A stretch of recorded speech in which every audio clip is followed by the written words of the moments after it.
What's going on, folks? Thanks for downloading a brand new episode of Toys and Tech of the Trade, your one-stop shop for toys, tech, and talk with some assembly required. I'm your host, Rich Butler, and if this is your first time checking out an episode of Toys and Tech of the Trade, first off, thanks for checking us out. Secondly, Toys and Tech of the Trade shares the tech and the gadgets that creators and entrepreneurs use to run their businesses, create content, and overall just be more productive. We deconstruct what goes into their business, whether it's certain website tools or video equipment or audio equipment if you're a podcaster. But we also tackle the lighter side of things, sharing the toys that bring a smile to these individuals' faces, whether it's something as simple as action figures or pops, or going a little deeper with when it comes to toys with musical instruments or cars or weapons or firearms. You'd be surprised. The term toys is universal on this podcast, and as such, we like to share that with you guys and hopefully bring a little value, but also a smile to your face. Now, you're probably wondering why you have a brand new episode of Toys and Tech of the Trade so early in the week, because we usually release bi-weekly, but our guest actually has a very cool product on the horizon, and they'll be kicking off their Kickstarter right around the time that we release this episode. So we wanted to kind of give his product a signal boost and share the episode with you guys. But before we get into this week's guest, a little housekeeping. First and foremost, thank you to everyone that has been checking out Toys and Tech of the Trade, whether you're on iTunes, Stitcher, TuneIn Radio, Spotify, or even on RageWorks.net. We truly appreciate each and every one of you that have downloaded the episodes and have given me your honest feedback. As always, feel free to reach out if you're interested in being a guest, and we'll share more details on that after the interview. Last but not least, if you are checking out the show on iTunes, please take a moment and review the show. Share your thoughts. We'd really appreciate it. Whether it's, 1 star, 2 stars, 3 stars, 4 stars, or, the coveted 5-star review, definitely share your reviews. We really, really appreciate it. Plus, it gives us a little bit of social proof, so to speak, which allows us to reach out to more guests and also get some of those other people that are on our radar that usually require a bit more social proof to do a podcast. Again, take a moment, review the show. We really, really appreciate it. On to this week's guest. My guest is John Coveyou. He is a U.S. Army veteran, game designer, and creator of Genius Games.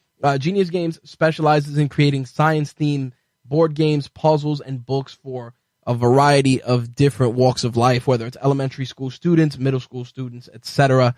And John's actually going to be launching a Kickstarter campaign, which goes live March 19th, right around the time this episode drops, for a brand new party board game, which is NerdWords Science.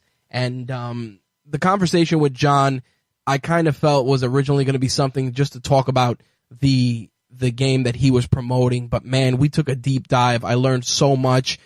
First and foremost, I am truly appreciative of John's service to our country and everything that he's done. And just, again, a true example of paying it forward, being a patriot, and just being an overall genuine good guy.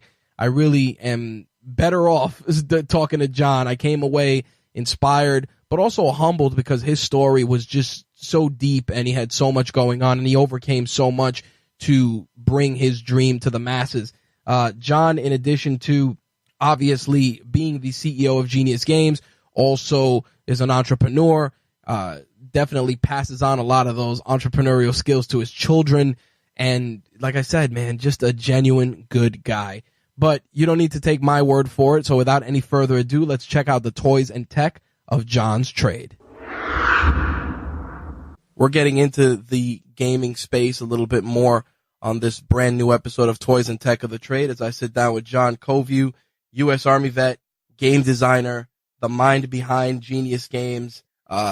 First off, I want to take a moment and thank John for his service to our country and, the great work that he's doing in terms of just getting gaming in front of a young audience and using a different approach than some of the conventional stuff we usually grew up with. So, John, thank you for taking the time to sit down with us. Oh, absolutely. I'm really excited about this. Yeah, I love talking about what I do. I love talking about games, and so hopefully your audience will be really excited about what we talk about. But yeah, I'm pumped to be here. Thanks. I really do appreciate it. And like I said, thank you for your service.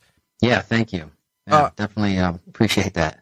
It's an interesting turn of events that got us here. But as we were doing some research to prepare for this interview, you not only served in the armed forces, but also you taught chemistry, did engineering. You definitely have an amazing story. So let's start with the beginning and get into you being in the service and deciding to launch a board game company. Where did the inspiration for that come from? What drove you there, of all places? Sure, yeah. So I'll start just real briefly back from my childhood. I grew up in a very poor family, but in a fairly affluent area of St. Louis. So it was really interesting because I grew up with a lot of friends who were fairly well off, but we regularly had our electricity turned off, or had our gas turned off, or something crazy like that. And so just learned a lot of how to take care of myself from a really early age. I ran away for the first time when I was in 6th grade, and I was gone for almost 9 months. The Division of Family Services actually had to find me at school in order to tell me I needed to move back in with a relative. So that was an interesting time. And then high school, I actually hopscotched. I left my parents' house my sophomore year in high school, and then just hopscotched around from home to home for the next 2 years, and actually lived out of my car for a while as well. And because of that, I almost dropped out of high school, and I knew, I was a relatively sharp kid given the circumstances I was raised in, and I knew I needed some discipline, some structure in my life. There was no chance I was going to college because my grades were terrible, and I wanted to apply myself, but I just didn't have the structure in my life at that point to be able to really excel academically. So I joined the Army, and I actually joined when I was 17. I forged my parents' signature. I don't think they want to mind anyway, and got through the application process and left for basic training after my junior year of high school, and then went back to my senior year of high school. I was in the National Guard.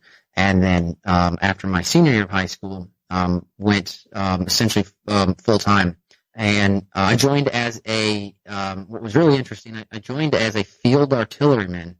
But because of the time we were in at that point, this was 2002, 2003. Oh, yeah. I graduated 2003.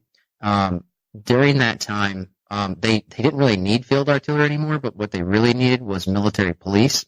So they switched me over to a military police officer, and I spent the next 2 years on active duty as a military police officer, and the next 6 under my contract as a military police officer.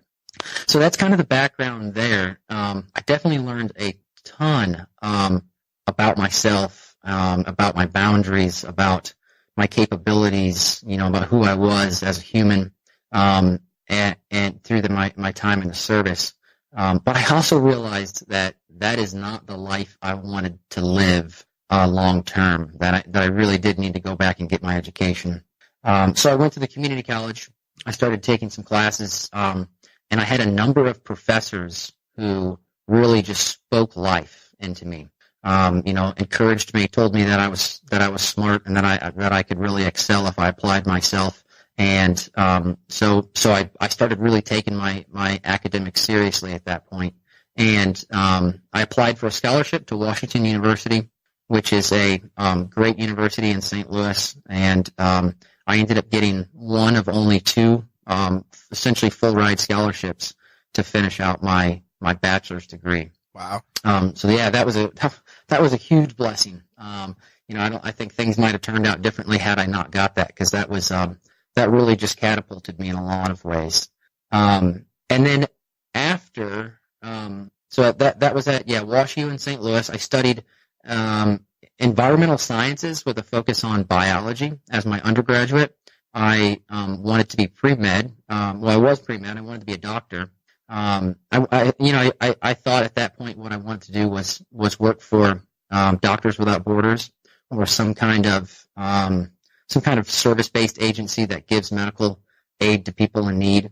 And but my junior year, my last semester, I took a class in engineering and just I loved it. Couldn't believe what I was learning. And the professor there was an amazing professor.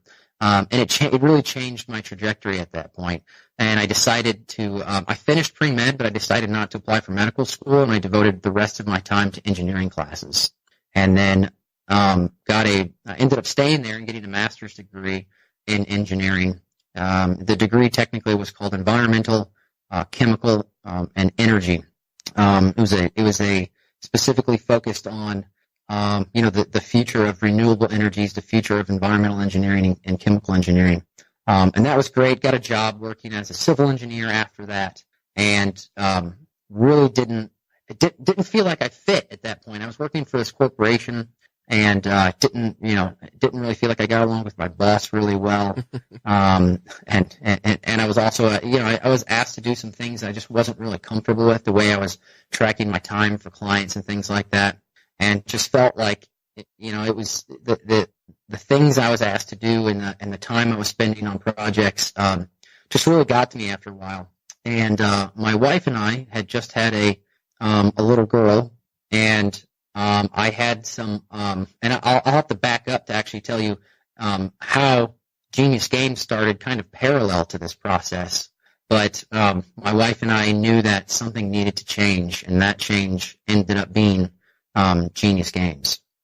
So let me know if you want me to pause and if you have any questions about that. But I'll kind of tell you the Genius Games story that's parallel to that. All right. Well, actually, I have a few, and I wanted to make sure you got your story out there. And a couple of things. Obviously, finding the military after going through so many personal struggles. Did you feel that going into the military was something that you needed to do consciously from a structure standpoint? Because it takes some brass ones to wake up as a teenager and go, yeah, I'm gonna sign up and go and put my life on the line. I kind of want to start there, because it's a decision that's not to be taken lightly, especially when you're going through so many different stages of hardship. Now, with that, where did that come from? Did you have anyone in the military background in your family? What kind of pushed you? What gave you that kick to go into that? Yeah, that's a good question.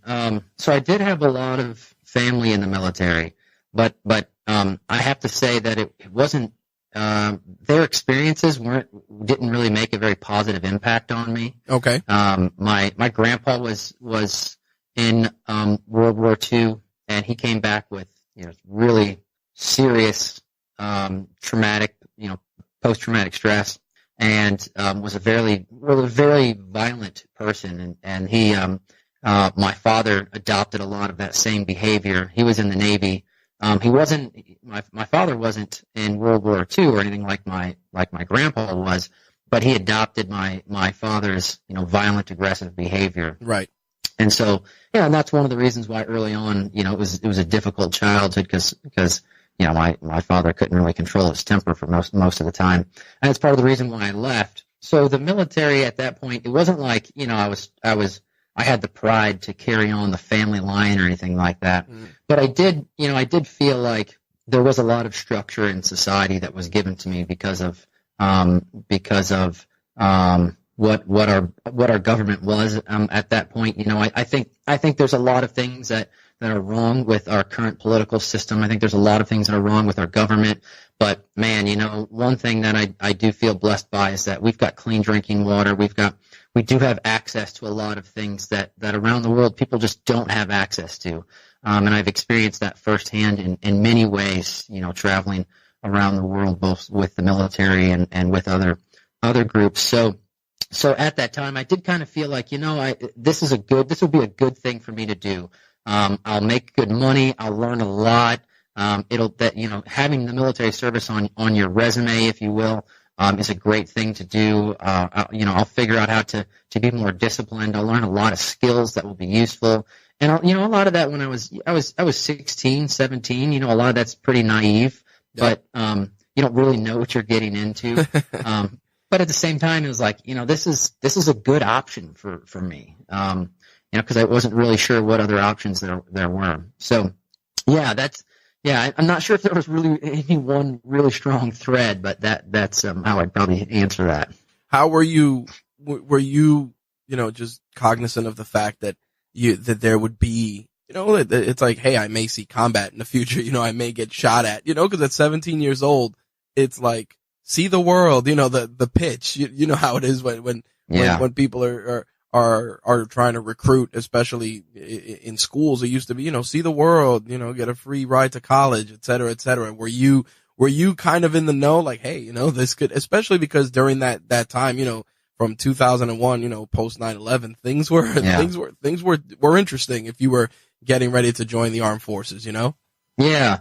I mean, I definitely had a little bit of excitement about that, the patriotism of it.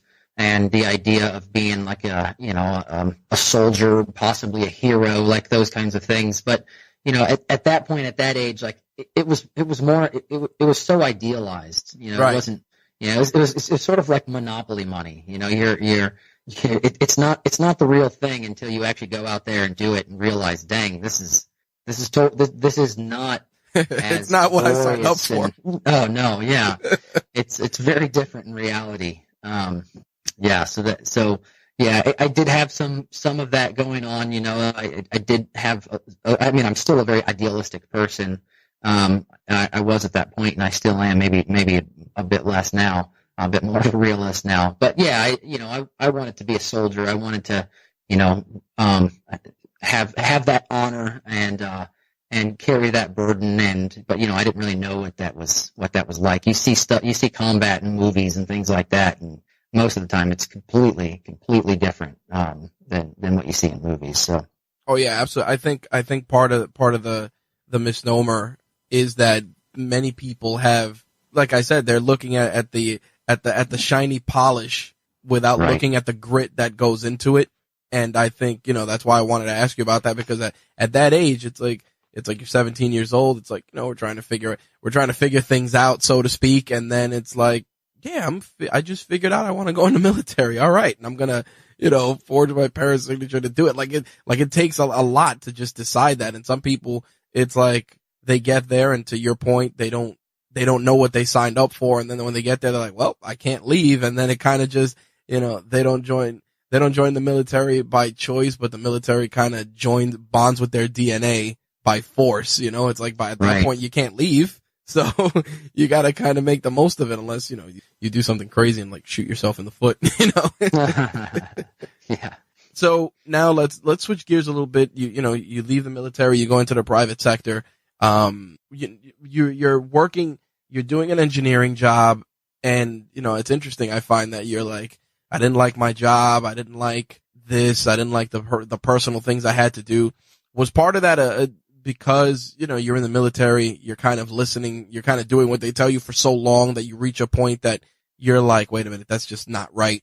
And a switch clicked? Or was it something where it was, water on the stone and it just was the drip constantly and you're like, nope, can't do it? Yeah, it was a little bit of both. It was kind of a complicated situation. I feel like I am a very, very active person. My friends and my wife make jokes about how I can't like sit down for more than a few seconds. I just always want to be doing something. I always want to be working on something. I always want to be doing something creative or productive or proactive.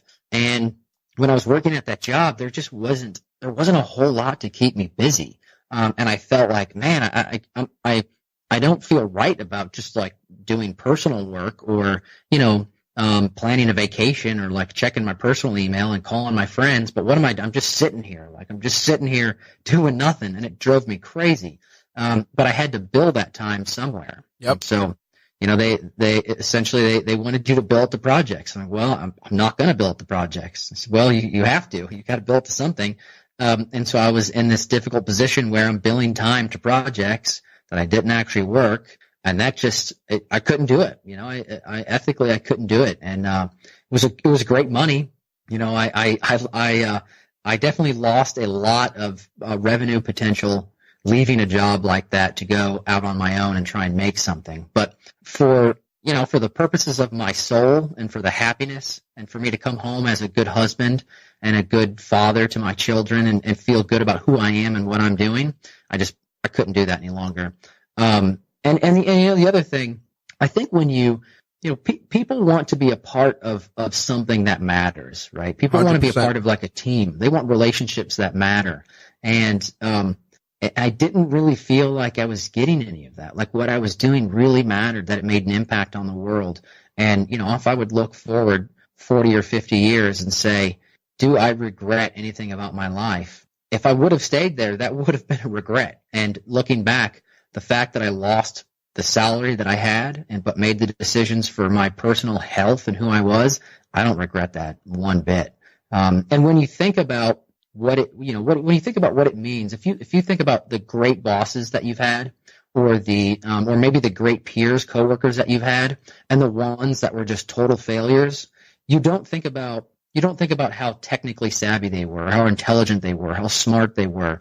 That you think about things that have to do much more with emotional intelligence. 100%. Right? You think about how kind they were. You think about how empathetic they were, how good of listeners they were. Right? Those are the kinds of things that you think about. And so, those are the kind of attributes that are very hard to find in people. And I definitely did not find that in the engineering sphere that I was in at that point. And that was something that really mattered to me. So yeah, it was a lot of those things combined. Well, a crisis of conscience sometimes is what it takes to kind of jumpstart things and to see that, the grass might be greener on the other side, because to your point, I'm sure you must have been like, man, if I quit this job, this money's good. You get used to living a certain way. You're like, yes. All right, how am I going to do this? How am I going to do that? And I'm sure that because of that, there was definitely a lot of weighing of options until you decided to go into Genius Games, which leads us into that. So you said that the creation of Genius Games, it's funny. Somebody said to me, if you don't like your job, you got to look at it as you're using your job to fund your dream. And I kind of want to go down that path, because is that kind of where you were at the origin of Genius Games, where the job was funding the dream? Yeah. I think that's a good point. And that was kind of what was happening with what I was doing. So while I was working as an engineer, I was also teaching chemistry part-time in the evenings.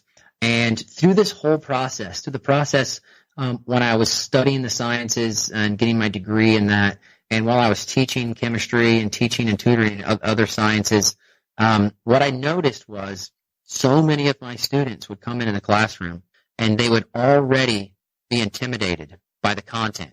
They already thought it was like too difficult for them, that they weren't really good enough. There was so much social pressure about learning sciences, because I feel like we've created this culture of, if you know science, you are intelligent, and if you don't, you are not intelligent. Yep. Right? We've created so much social pressure around it, and then students come in and they're just overwhelmed. And when you give very basic analogies of things, they totally understand. And when you teach it well, they understand, because it's not that difficult, and they're definitely capable. But they've got so many barriers when they walk into the classroom.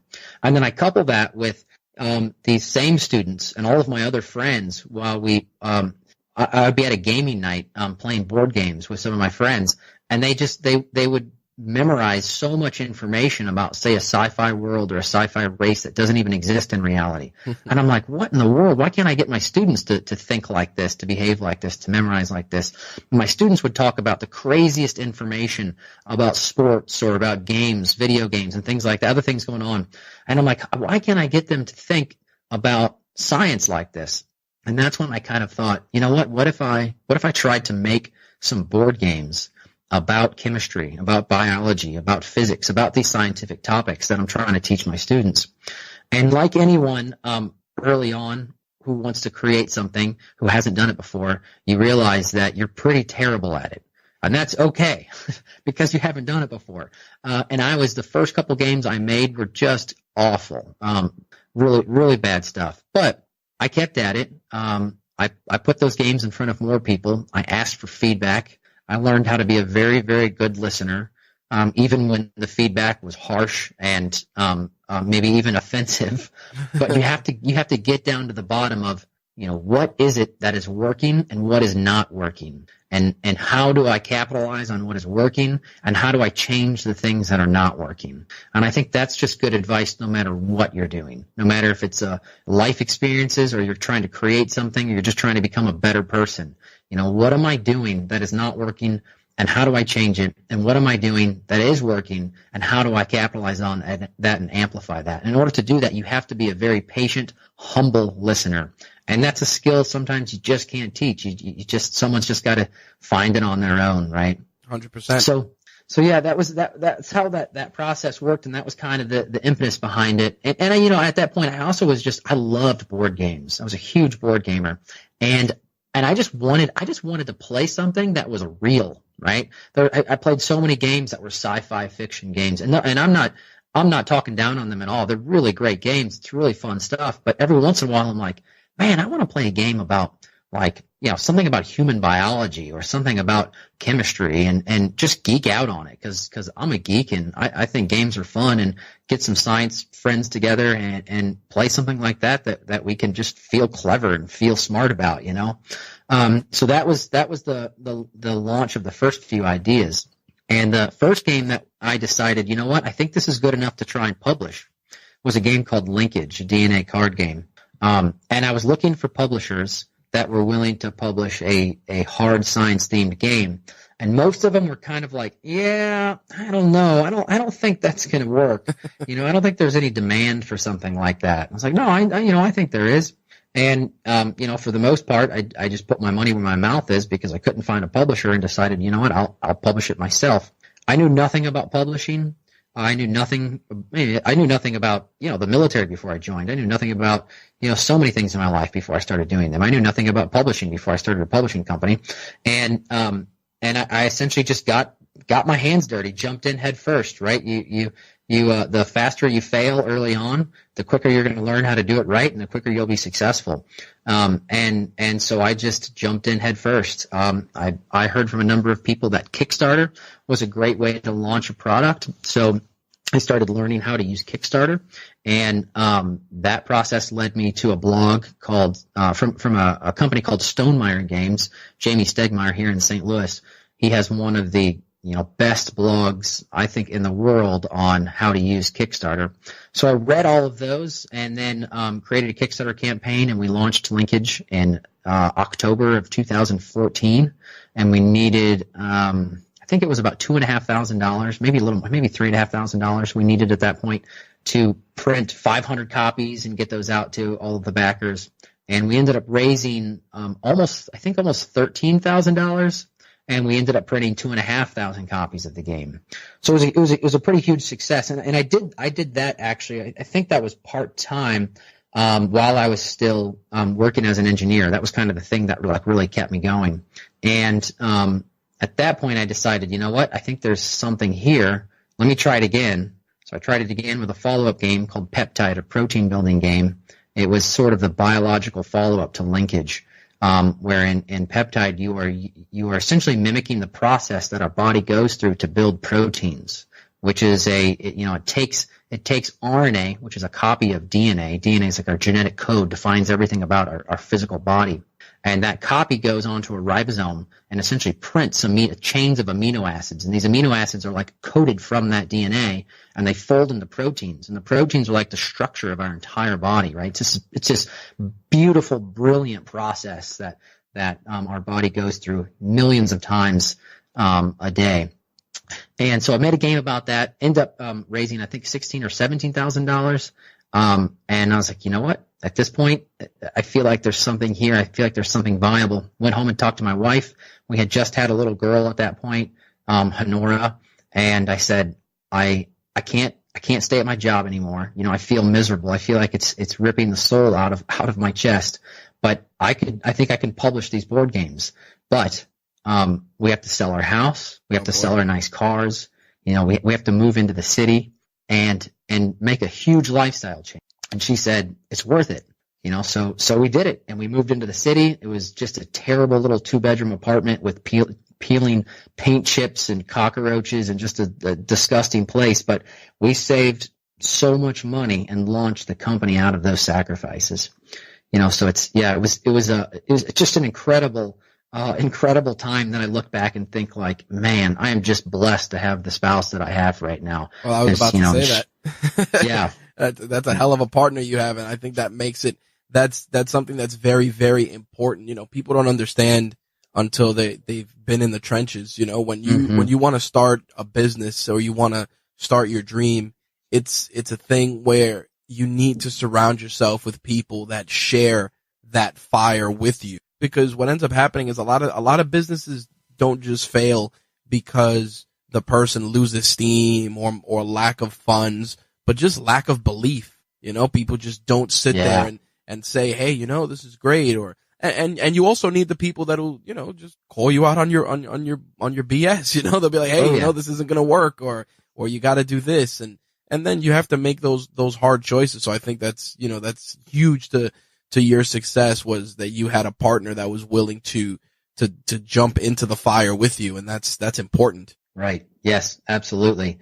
Probably one of the most important things that you can have in life, right? Those relationships. People, like you said, are willing to call you out when they think you're wrong. And man, if you're able to listen to that, you're going to be so much better off. And the people who are able to be there and encourage you and support you when things are difficult, or even when things are going well, to celebrate with you, right? Those relationships are probably one of the most important things we can find in life. Well, I did want to ask, so in the midst of you were working the engineering gig, but you were also teaching, you said. I want to ask a little bit about that, because again, just a crazy path, how'd you decide, hey, I want to teach? Yeah, that's a good question. So I've just always loved teaching. And I've always been very good at it. I've always been very gifted. So I'll tell you, I think why, and it's kind of more of a personal story, but my mother was actually in a car accident when she was 16 years old, and she had to learn everything all over again. When she woke up, she was in a coma for 3 months, and they thought she was going to die. And, her brother ended up dying from the car accident. They got hit by a trucker, who fell asleep at the wheel, hit him head on, and essentially ejected most of the people from the vehicle. And when she woke up from the coma, she didn't know who she was. She had a lot of pretty severe mental and physical disabilities from the accident. And as she grew up, a lot of the difficulties that she had, some of the disabilities she had, stayed around. It wasn't something that got much better. So, early on, I didn't really notice until I was, early adolescence that how bad the what she was dealing with from the accident was. But I did begin to notice that, there's something really different about my mom compared to everyone else's mom. But early on, one of the great things that came out of that was that, I learned how to talk about complicated topics in a way that was very simple and basic, and use those basic principles to build on to more complicated principles, and learned how to patiently talk about those things. And so that was, definitely a gift from my mom because of some of her disabilities. And I think, because of that, when I would explain topics in the classroom, to my peers while I was learning these things, I realized that I was very gifted at taking a really complicated topic, breaking it down into its most fundamental components, and then explaining those basic components, those fundamentals, and then building on them to reveal the complexity of that topic. And that was something that helped me to become a really good teacher. And I always felt really good when I'd be tutoring or helping other students out, when I was still getting my degree. And afterwards, I was actually tutoring a bunch of students at St. Louis Community College while I was just working as an engineer. And at that time, these students, actually, their professor wasn't doing very, very well, and they weren't really learning a lot, and they weren't having a good time. But they learned most of what they knew about chemistry outside of the classroom from me while I was tutoring them. And then, lo and behold, it's kind of a tragic situation, but the professor's son actually passed away during the time while they were teaching, and he left and essentially said, "Hey, look, I'm sorry, but I can't come back." And the school had all these nursing students that needed to pass this chemistry course because it was a required course, and they had no one to teach it. Well, those students immediately went to the dean and said, "Someone's been tutoring most of the students in this class. He knows this stuff better than the professor knows this stuff. I think he'd be willing to take over the class." So I actually went in for an interview that afternoon. They hired me that afternoon, gave me the textbook, and I started lecturing the next morning. Wow. It was an intense process. But man, it was just so thrilling. I mean, it was so thrilling to feel like, the stuff I had worked for really mattered to these people. It really mattered to the university or to the college, and it really mattered to their lives because they needed to pass this class. And there was something I could do right now to really affect the trajectory of 30 different students. And it was just so thrilling and so fulfilling at the same time. And also a learning experience because, it was my first time in a very, very professional setting, standing in front of 30 students trying to teach them chemistry. And I had never actually lectured much about something before, but it was just a great process. So that's how I started teaching, and then I just got really good reviews and kept it up. And And mind you, that just to go back, you went into this because you were tutoring. You didn't wake up on a Monday morning and say, "You know what? I want to be a teacher." It kind of just went that route because you had the fundament from your engineering background, correct? Right.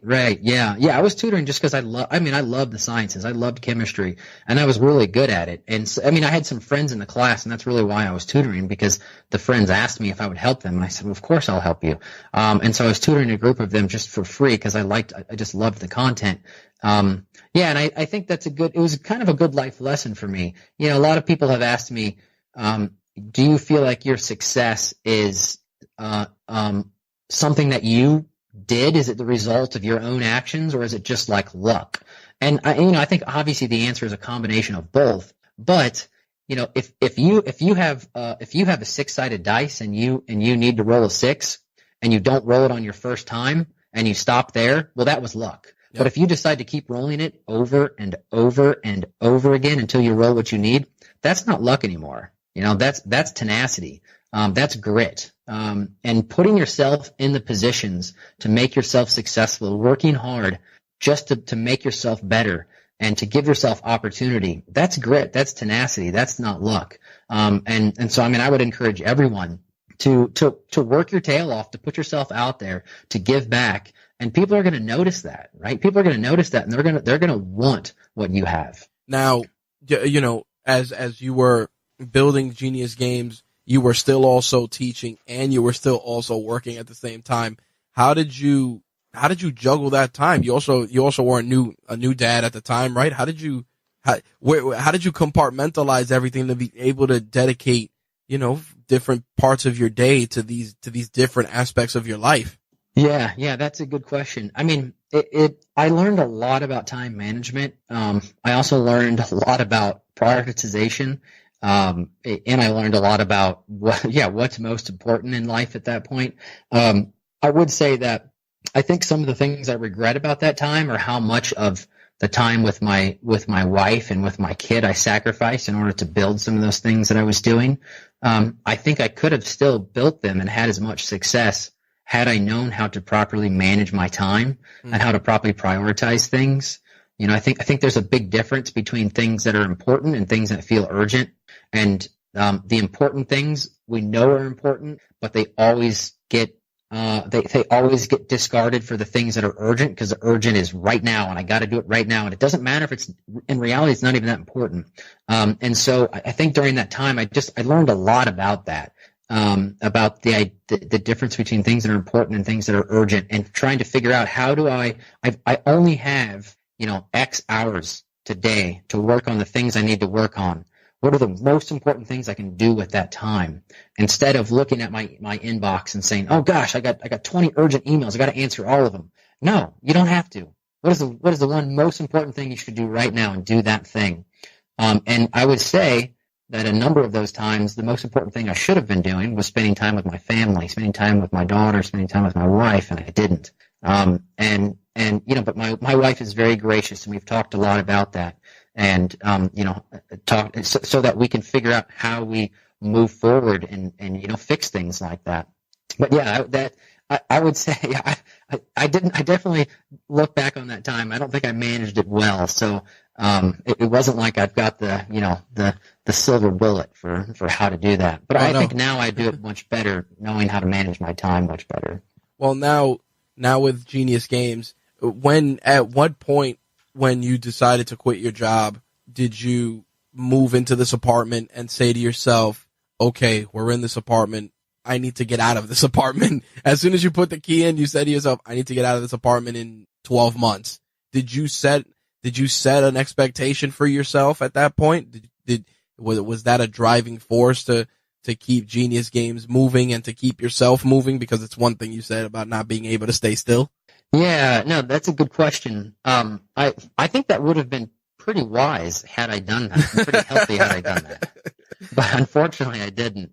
We were there, I think, for 1.5 to 2 years, and we moved out because we got to the point where we just couldn't handle it anymore, and we needed more space. Right. But I think that would have been great if I would have said, okay, here's the goal. We're going to be here for 12 months, and we need to make, X dollars in revenue or profit in order to move up to the next thing that we're doing. And that would have been probably a very great goal. But we didn't do that. It was more just, we got to the point where we're like, okay, we can't handle this anymore. We need more space. Yeah. Now, when you first started turning a profit, what did you, how did you, but let me rephrase that. How was your first day when you turned a profit doing what you love? How did you feel? What did you do when you looked? Did you look at a statement? Did you say, hey, I don't have to do X this month? Like, what was that kind of that lightning bolt, so to speak, that said, hey, I'm on the right track? Yeah, no, that's a great question. Well, the interesting thing about using crowdfunding platforms like we were launching products to Kickstarter is that we were actually profitable immediately. Oh, and okay. so a lot of times, if you launch a company, you need capital investment, right? You need money to pay for your rent, your utilities, your salary, all those overhead costs. And then you also, if you have a consumer product or a physical product, you need money for inventory. Well, the kind of the beauty of where I had a full-time job, so that paid my rent, that paid most of my bills, all of my bills. We had reduced all those bills down even more, so we had some excess funds.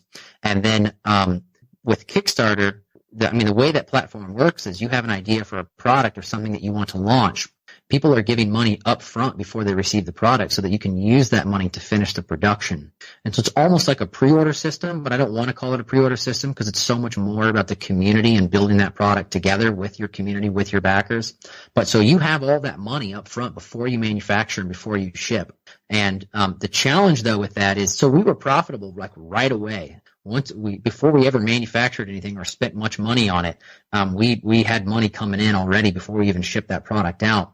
The challenge, though, is not to look at all of that money as yours. Right? Exactly. That's where I was leading the question to next, and that's the next part of it. How did you make that determination about, hey, we're going to price this as X, and out of X, this is the build cost. This is what it's going to cost to, keep the lights on, et cetera, et cetera. While I do understand that you were, obviously using your 9-to-5, so to speak, to fund the company, there's still some profitability. There's still some scale there that I'm sure you were accounting for. How'd you come up with the right metrics and the right figures to know that, hey, this is what the game is going to cost. This is what it's going to cost for manufacturing. And that's the next part of my question is, how did you get this manufactured when you published your first game? Yeah, all great questions. So I I had the benefit of having a background in engineering, so I've been very good at math and building models for quite a while. And it's one of the things I really enjoy is, building a model to answer a question like that. But at that time, I didn't have much information. So really what I did is, there's a number of blogs out there, including Jamie Stegmaier's blog. You could probably also find it, I think, if you just Google search Kickstarter lessons. And he's got an enormous amount of information and advice about how to do that, and links to other sites that show you specifics. And through all of that, what I realized is, the distribution model for hobby games, it's called a 3-tiered system. You essentially have, the publisher, who's the one who creates the game and pays for manufacturing. And then you have the distributor. The distributor usually buys directly from the publisher at 60% off. And then that distributor, after buying it at 60% off, sells it to the retailer, which is the 3rd tier, at 50% off. And that retailer then sells it to your end user, the end customer. And there's a few exceptions to that, but that's the basic, that's the most right, the fundamental of the process, right? And because of that, there's something called the 5X rule of thumb, and that means that you really, if you're gonna manufacture and publish a physical product, then your landing cost shouldn't be any more, or should be at least 1/5 of the total MSRP. So when you take your landing cost, say for our game, say your landing cost is $10, then that product needs to retail for at least $50, 5x that, preferably more. If you can do $60 or $70, even better, even more margin. And that's because of that 3-tier distribution system, because you're going to be selling it. So imagine if that game is $50, you're going to be selling it to the distributor who's getting 60% off. You're going to be selling to them for $20.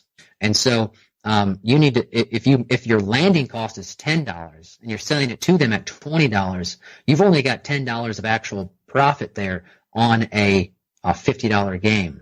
But that $10 profit that you've just made, you've got to think, well, that product has to be shipped as well. Okay, well, that's going to eat into that $10. I also have to keep my lights on. I have to pay for the artist to do the file prep and all that kind of stuff. So there's all these other sunk costs that $10 is going to have to pay for.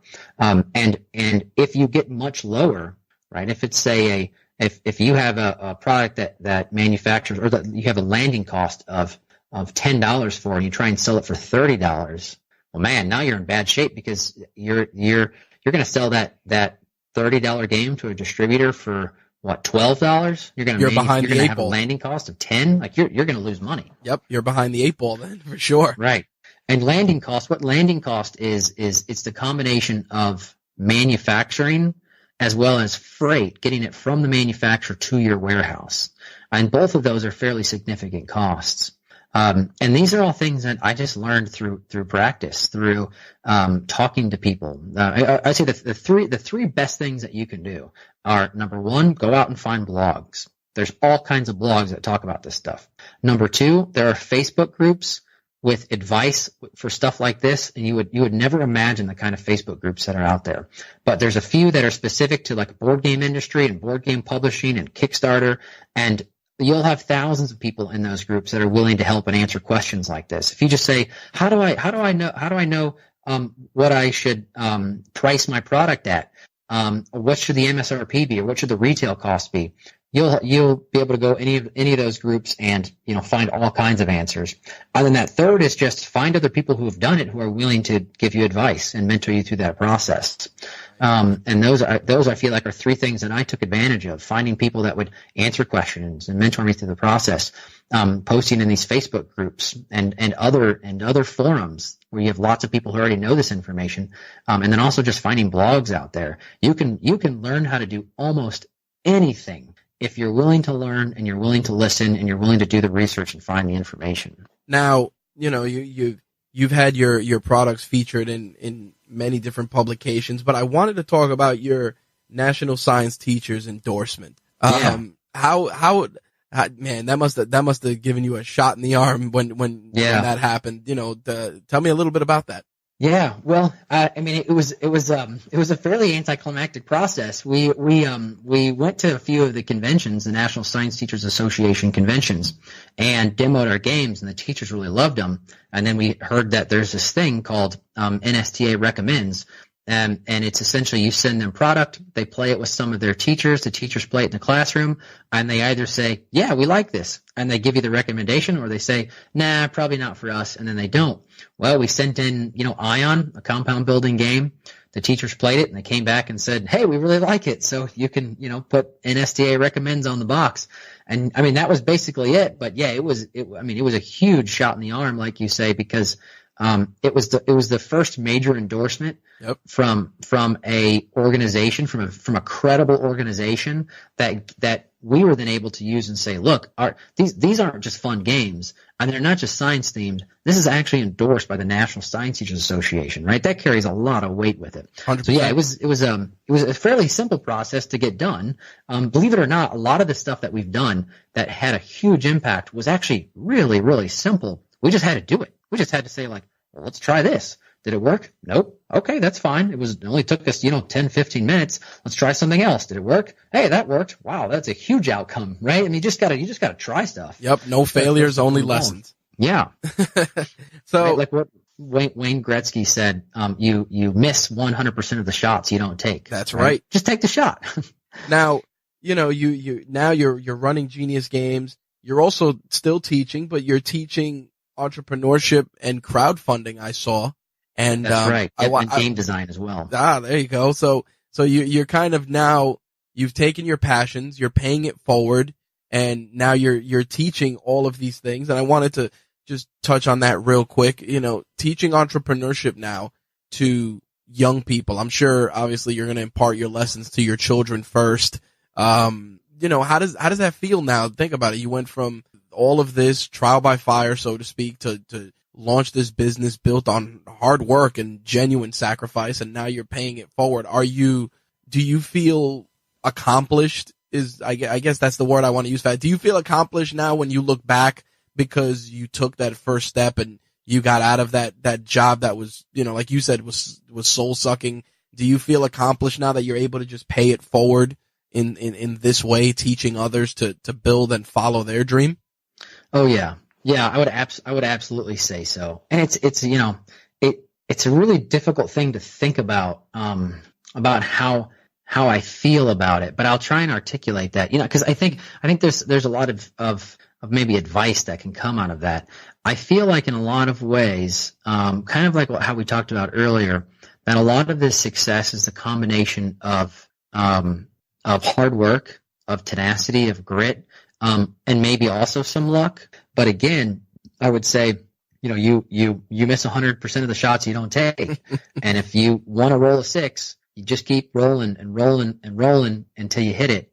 And one of the things I learned really early on, because I grew up in such a interesting environment where I could literally just go out at a very early age and not come back for days at a time, people would tell me, no, you can't do that. No, you can't do that. And I'd say, why? Yep. Sometimes it was because it was a law, and sometimes because someone just decided. And guess what? The person who decides you can't do that can also decide that you can do that. But as kids, we're just taught that the world is very structured, and these boundaries are concrete boundaries, and you can't go through them. But then every once in a while, you're like, I'm just going to run through that as hard as I can, and let's see if it's actually a cloud of smoke. And it is. And you're like, oh, wow. Okay. Well, all this stuff, when people tell me no now, a lot of times I'm like, well, why not? Well, because of this. Okay, well, what if I did it this way? Yeah, I guess you could do that. Great. I'm not being rude, or I'm not trying to be difficult. I'm just want to know, where's the real boundary here? Why can we do this or not do this? And that's helped me. I mean, that's helped me in so many ways. And I think, I think as an adult now, just learning to take risks that are calculated risks, learning to ask questions about why you can and can't do things, putting yourself out there and just working hard, but also being patient and being a good listener and learning from the people who are wiser and who know more than you. These are the things that you will do to become successful. And I think a lot of these things they're just attributes of being a good human, right? It's not like I don't think that I'm any smarter Yep. than anyone else or anything like that. I think that I do think that there are some virtues that I have possibly gained through very difficult circumstances that I think have made me very successful. But they're things that if anyone wants them, you can have them. They're there. They're at your fingertips. You just have to have the patience and willingness to actually work to get them. Yep. I mean, pressure makes diamonds, and I think you've That's endured right. enough pressure to come out pretty sparkly when it's all said and done, you know? Yeah. Well, I appreciate that. Well, I gotta ask, talking about the why and questioning a lot of things. Now, as a parent, do your kids hit you with that too? Oh yeah. That's do you watch it and you're like, damn, they got me? Yeah. Sometimes my wife looks at me when our daughter's being very difficult. She's very ornery. She is. I mean, she will say that she will sometimes pose questions to us like this: Mom, Dad, would you rather me have a treat right now or watch a video? And we're like, well, maybe watch a video. No, neither. What? How did you learn how to do that? Oh, It's man. like very clever, deceptive little tricks that she does.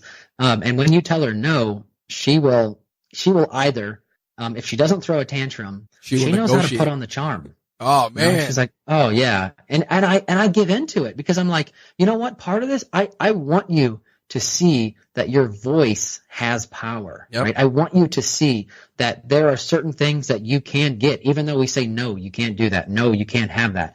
That, you know what? You probably still can if you ask the right way. If you go about it the right way, you probably can still have that, even though we said no. Or we do a lot of, we've used the term, compromise a lot, where she'll say now, well, can we make a compromise? Wow. Like, okay, well, what's your idea? And she's like, well, what if I eat most of my dinner, then can I have the treat? Yes, that's a great compromise. There you go. And just, yeah, it's been amazing though, because sometimes she'll be real ornery. My wife will look at me and just say, this is your fault. These are your genes.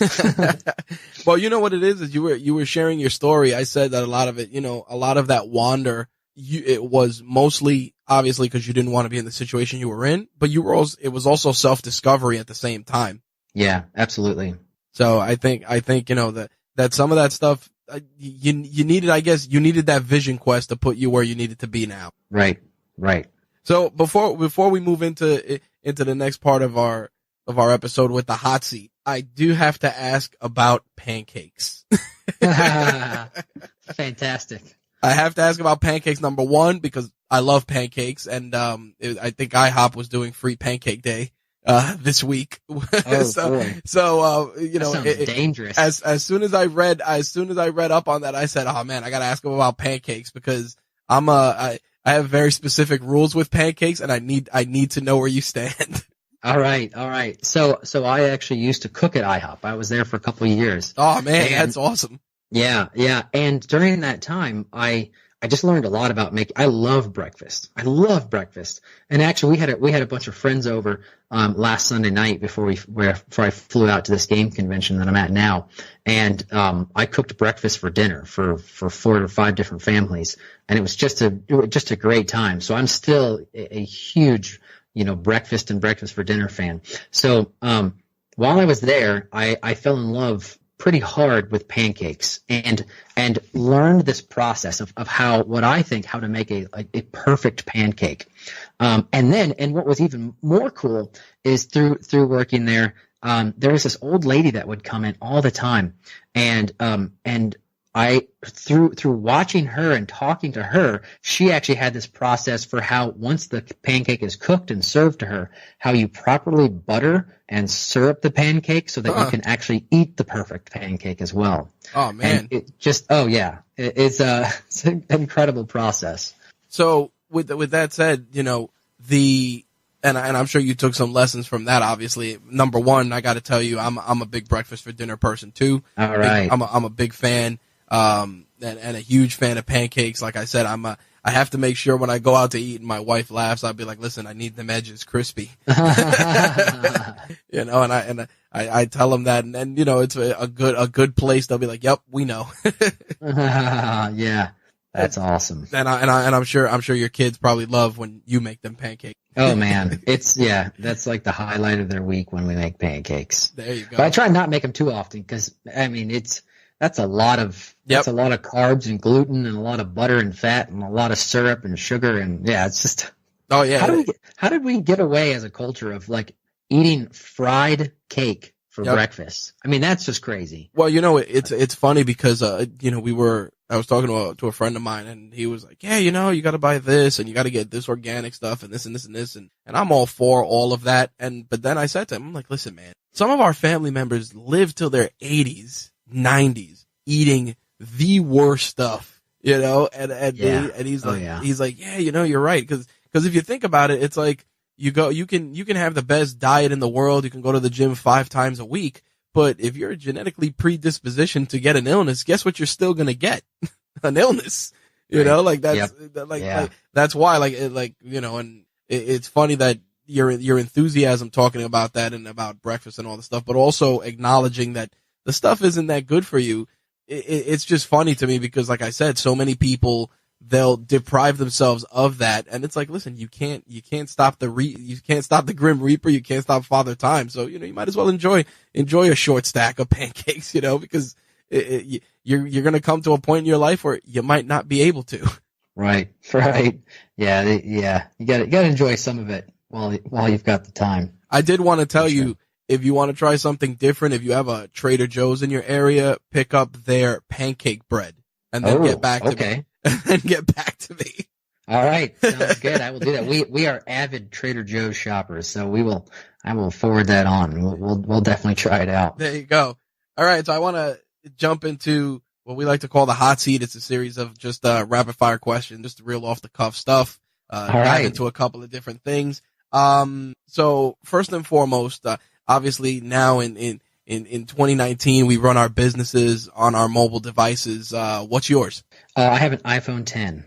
Okay. And when you unlock your phone in the morning, what's the first app you go to? Ooh, probably email. Email, huh? Yeah. Now, are you inbox 0 or do you have a number in front of that envelope? Right now, I definitely have a number in that inbox. I am a morning inbox zeroer. Nice. That's one of the first things I try and do is zero my inbox out. But I'm at a game convention here in Reno, Nevada called GAMA, the Game Manufacturers Association, and it's been very difficult to get my inbox to zero because things are just flooding in. Right. Especially with conventions, that's the number one thing. Like when it's con season and we have to cover a certain convention, I know I'm going to wake up and there's going to be at least 150 emails easily in there. Right. Yep. Do you prefer working on a laptop or a desktop? Laptop. Nice. What's your most frequently used program on your laptop besides email? Most frequently used. I would say probably either Microsoft Publisher, which is how I build all of my prototypes. Nice. Which is an old program that a lot of people are like, what? You still use that? Oh, it's so simple though. It's so easy and so clean. Outside of that, I'd probably say Google Sheets and Google Docs. Those are all of our whole company's integrated through Google Sheets and Google Docs, and I love building models in Google Sheets. So that's probably the second most. Nice. What's your favorite piece of tech besides your phone and your computer? I don't know if I have much other tech besides that. Those are the two things I kind of live and die by. Honestly, I would say this is very not tech, but I would say a notebook. I do a lot of writing in a notebook. Okay.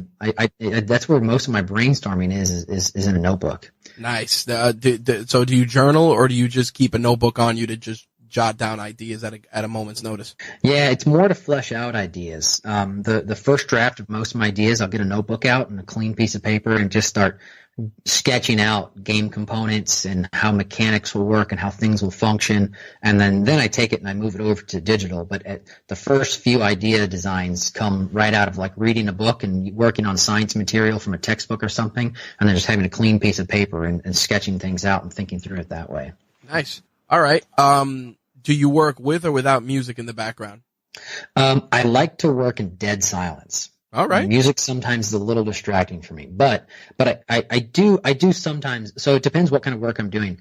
If I'm doing more graphic design kind of work, then I will work with like dubstep music in the background because it just gets me really fired up. But if I'm doing like thinky kind of work where I need to like read sentences and optimize the marketing copy or think through strategy or something like that, then then I like it just dead silence. Obviously, as somebody working in the gaming industry, you have to be a gamer. Favorite? Yeah. What's it? First, we'll touch on it in a few different ways. Favorite board game? So my favorite board game, if I had to pick just one, I would probably say Stone Age. Okay. Fabulous game. And what's a game you play with your kids? A game I play with my kids, I play Too Many Monkeys. Okay. It's a little game about, you've heard that like the monkeys and too many monkeys in the bed. Yep. It's kind of like that where you're revealing cards and trying to get them all to fit in the bed. It's pretty cute. All right. What do you do to decompress? I take walks. That's okay. That's probably the number one thing I do to decompress. I take a walk and I listen to a podcast or listen to an audiobook. Okay. What's the last audiobook you listened to? The last one I listened to was called 4 Disciplines of Execution. Probably one of the best books that everyone should listen to if they want to learn how to properly execute on strategy. It's amazing. What's one podcast you're listening to now? I'm listening to a bunch, but one, I would say Ludology is one I'm listening to. It's about the study of game design or how designers design games. I'm a Planet Money addict. I've listened to essentially every Planet Money that's ever been published, and then a whole bunch of others. I listen to a ton of them on business as well. A startup from Gimlet Media, that one's been really great as well. So there's 3. Nice. So Ludology, you said, is the first one, right? Yes. Okay. What's something that you've purchased for less than $100 that's made your life easier or more enjoyable for less than $100? Great question. I'd probably say my backpack. Okay. Yeah, I carry everywhere I go. I have a backpack, and I carry essentially everything I need in there. I have a toothbrush, I have breath mints, mouthwash, I have a charging cable, I have stuff for my phone. I usually keep like deodorant, little wraps and things like that. I keep energy bars. So it's just like my backpack is probably the one. If I didn't have that backpack, I'd like drop all that stuff, right? So I'd say that's probably what it is. What company makes the backpack? This is. I'm just gonna pull it up right now and look. Outdoor Equipment. Huh? I don't even know. I think I got it at Target or something. Oh, okay. Yep. I know exactly the brand. Then I know what you're talking about. Yeah, it doesn't actually have like a brand name on it. It just says outdoor products. That's all it says. Well, obviously we talked about the tech. We got to get into some toys a little bit. What was your favorite toy growing up? Ooh, I played a lot of Crossfire and like every mass market board game you can think of, I played a ton. Monopoly, Clue, Sorry, Risk. But yeah, I maybe say Crossfire. I didn't play with a ton of like toys because we didn't have a lot, or maybe Lincoln Logs. Oh man, from way back when that was just awesome. It's hilarious that you say that. I remember I was in a store with my wife and I said, I want to get Lincoln Logs whenever we have a kid, and she looks at me and she goes, "Why would you do that? These are the most boring things." It is hilarious. Now I feel so much better that somebody else knows all about that. Oh man, those were phenomenal. If I found Lincoln Logs now, I'd probably buy them in a heartbeat. Yep, they got. I don't even know if they make them anymore. I saw them in a Toys R Us before Toys R Us folded. So, but yeah, that was still out there, and it's actually really cool that you said that. What's the last toy you bought your kids? Oh, great question. Actually, the last toy I bought my daughter was a sewing kit. Really? Yes, yeah, and not like a kid sewing kit. It wasn't a toy. I bought her a real sewing kit. Wow. Yeah. I mean, it's like kind of dangerous because there's like stuff in there that can really hurt you. But she loves to make things. She's a crafter, man. She just loves to make anything, and she's on a kick right now of making doll clothes. So I'm like, well, I actually am really good at sewing. I took 2 classes in high school on home economics and really liked it. Remember how to sew really well. And in the Army, we actually learned how to sew and had a sewing kit, because you got to patch up your uniform and stuff like that. So I bought a really nice, almost like military grade sewing kit, and we are currently like making, download a file from the internet to cut the cloth out, and then we sew it together and make dowel clothes. That's been pretty fun. Does your entrepreneurial spirit kick in and make you say, hey, you can make these and you could sell them to your friends? Oh my gosh, like you would never believe. I mean, sometimes my family looks at me like, stop thinking about ways to make money doing what we're doing. Gosh. I'm like, no, but come on. I mean, we could make some money off this. I am so glad. I'm so glad to hear that. And it's so funny you asked too, because while we're making these dowel clothes, that is exactly what I thought. Yep. I'm like, we're making these clothes. I'm like, man, we could sell the clothes online. No, that would require a lot of work. Oh, what if we sold the outlets, the templates online? Yeah. Then they could download it. Yep. And it's like, wait, hold on, man. Just enjoy making the clothes of your daughter. Yep. Jeez. No, but it's funny because in this day and age, and I asked this because I had read a piece recently about the death of the lemonade stand. When kids used to go do a lemonade stand, do this. Now it's the same thing. Like when people don't want to learn trades, or what you were saying about home economics. I was talking to a friend of mine and I said, listen, it's crazy that home economics still isn't taught in school, because people should know the basics to cook. Yeah. And you said, the basics to sew is a good one, because my mother taught my brother how to sew and taught me how to cook. Yeah. That was how we were divided, because she knew our strengths and she was like, you're learning how to cook, you're learning how to sew. And the fact that nobody can learn that, especially in school, is just insane. Yeah. It's sad. Well, the last thing to wrap things up. So, where do you see Genius Games a year from now? What's on the pipeline? What's next? Yeah, we've got a bunch of stuff coming up next. The most immediate thing we have a Kickstarter campaign launching on March 19th, Tuesday morning, and it will be for a game called Nerd Word Science. So right now there's lots of party games out there, lots of word games out there. You can buy them at Walmart and Target and all those places, and a lot of them have some irreverent content in them, we'll say. But what we are doing is we are making, I think, the world's first party game that is exclusively about science terminology, right? Because that's what we do. Yep. And so we're really excited about that, launching on March 19th. We also have a number of other products in the pipeline. We have a game about the periodic table of elements that will be hitting retail in July of this year. So look for that. It's called Periodic, a game of the elements. You can actually pre-order that on Amazon.com right now. You can also, if you retailers out there, retailers can pre-order it through us at geniusgames.org, or through some of our distributors. ACD and Alliance are the 2 bigger ones.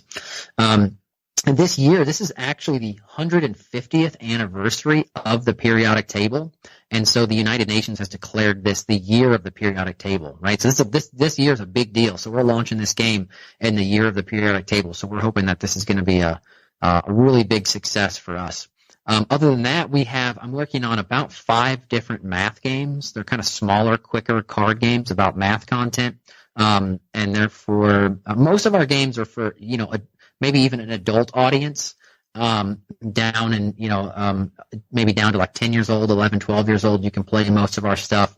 But these games are going to be for maybe a bit younger audience, 7, 8, 9, 10.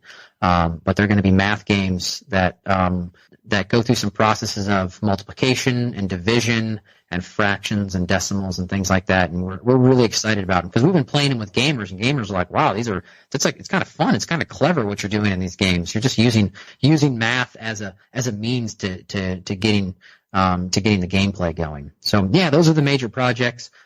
We also have some these anatomy puzzles and jigsaw puzzles. These are really cool. So we hired a certified medical illustrator from Johns Hopkins University, and she illustrated a cut just inside the skin and muscles of the entire human body. And each puzzle covers one area of the body. So the head is one puzzle, and the thorax is another puzzle, and the abdomen is another puzzle, and the legs and the arms are also separate puzzles. And when you put all 7 puzzles together, you actually form a 10-foot tall human across your floor. I mean, it's insane. It's huge. And we're really excited about these. We launched a Kickstarter for them earlier in the year, but these hopefully will be on Amazon for pre-order very soon, hopefully by the end of March. And then they will be available, I think, in June, July-ish for actual purchase through retail. Nice. So that's all the stuff we're working on. Maybe more, but I know that's what's on the top of my head. Very cool. Last question of the hot seat, and this one always creates some great responses. All right. If you could have dinner with anyone, alive or dead, who would it be? What would you have, and what would you talk about? Oh, that's a great question. I have so many people that come to mind. I mean, I'm thinking like one of them. It would be hard to decide. I would like one of them would be like George Washington. One of them would be Jesus. One of them would be Stephen Covey. I don't know if you're familiar with Stephen Covey. He wrote 7 Habits of Highly Effective People. Yeah, I've heard of the book. Yep. Yeah, it's really hard to decide because it really depends on what I would really want to know about, what I'm thinking about at that time in life. Because I think there's so many different interesting areas throughout history that I'm so interested in. So yeah, and what would I eat? I would eat barbecued ribs. Nice. Because if you're going to eat with someone, barbecued ribs, it's just like you can't go wrong. It's a great equalizer right there. Yeah. Messy, you kind of just are bonding. Yep, I get it. Or pancakes. Right? Or pancakes. Breakfast for dinner. And what was the last one? Who and what would you eat? What would you eat, and what would you talk about? What would you want to talk with them about or at? I would probably want to ask the question, how do you, when you're on your deathbed, know that you lived a good life? Know that you lived a life worth living? That's what I ask. That's a hell of a question, and that is a great way to close out the hot seat. All right. That's awesome. Last one, we like to pay it forward here with Reach One, Teach One. If somebody was looking to start a business, whether it's a business like yours or something close to it, what's a piece of actionable advice you'd give them? Yeah, I would say the first is go read as many blogs about the type of product you're trying to produce or the company that you're trying to produce. There's tons of free information out there. That would be the first thing. Digest as much content from podcasts like this as possible. Possibly find some mentors who have done it already, and help them because they can help you to foresee issues and hurdles before you ever even know they exist. That would probably be the first. And then one of the practices I've learned more recently is the idea of just like focus. Identify what is the most important thing you need to be doing to ensure that what you're doing is successful. What is the one most important thing? And then devote time to doing exclusively that thing. Otherwise, the urgent will overcome the important every time. But figure out what is the most important thing that you could be doing this day, this week, this month, this year, and set aside time to be doing that thing. Otherwise, yeah, like I said, the urgency is just going to take over. That is a great way to wrap things up. As always, where can everybody find you? Yeah, you can find Genius Games at geniusgames.org. We also have a Facebook page. I think it's Facebook.com/Genius Games, or maybe we changed it to Genius Games. But if you are on Facebook and you search for Genius Games, we'll come up. Yep. You can also find me on Facebook. You can find me on Twitter. I'm not too active on those platforms anymore. But you can also just email our company account at team@geniusgames.org. And I receive those emails as well. All right. That's great.